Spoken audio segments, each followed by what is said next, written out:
ना बजा।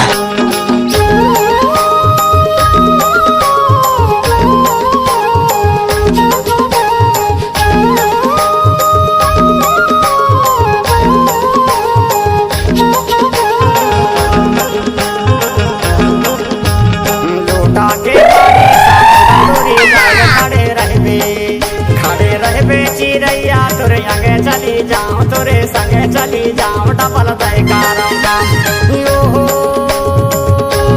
हाय रे मानस चोला कहाँ संतोष मरावी बघोर टोला वाले।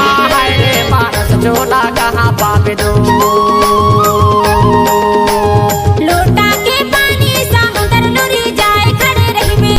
नाम तो आपने सुना ही होगा।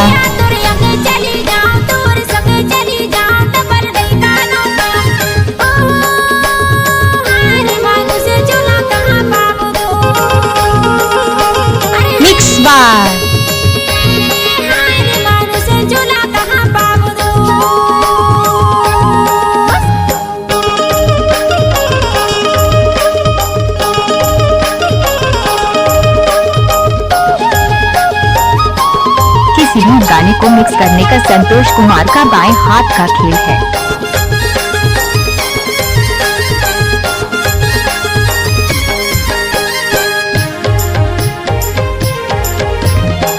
मौनी नहाया कथी के मासा वो कथी के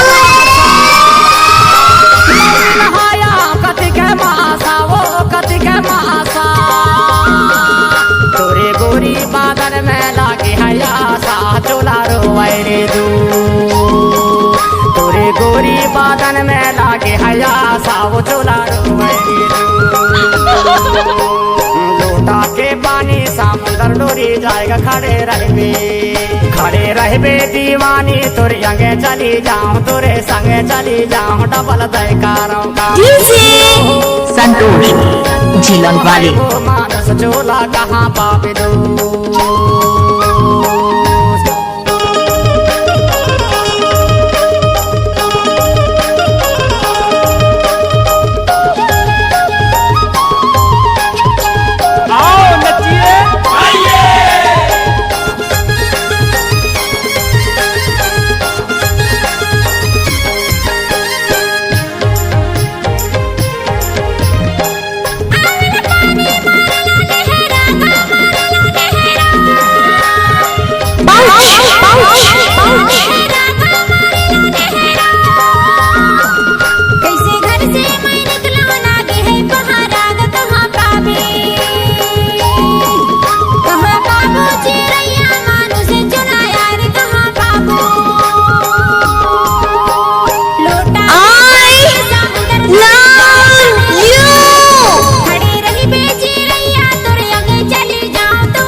सभी तमाम श्रद्धालु भक्तगणों का हार्दिक अभिनंदन करता है और करता ही रहेगा।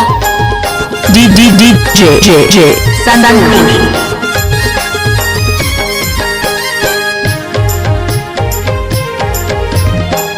हरियर डोंगर करिया पहाड़ नहीं हो करिया पहाड़। हरियर डोंगर है करिया पहाड़ नहीं हो करिया पहाड़। साहेब भैया संग जोड़ी बातें हो नदी यार कहाँ पावे रे। साहेब भैया संग जोड़ी बातें हो नदी यार कहाँ पावे रे। लोटा के पानी जी संतोष कुमार। खड़े रहबे दीवानी, तोरे संगे चली जाऊं, तोरे संगे चली जाऊं, डबल दैकारों का हो। हाय वो मानस चोला कहाँ पावे दो।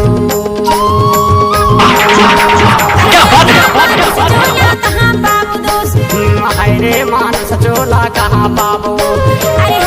मानस चोला कहाँ पाबो दोस्त। मानस चोला कहाँ पाबो ना।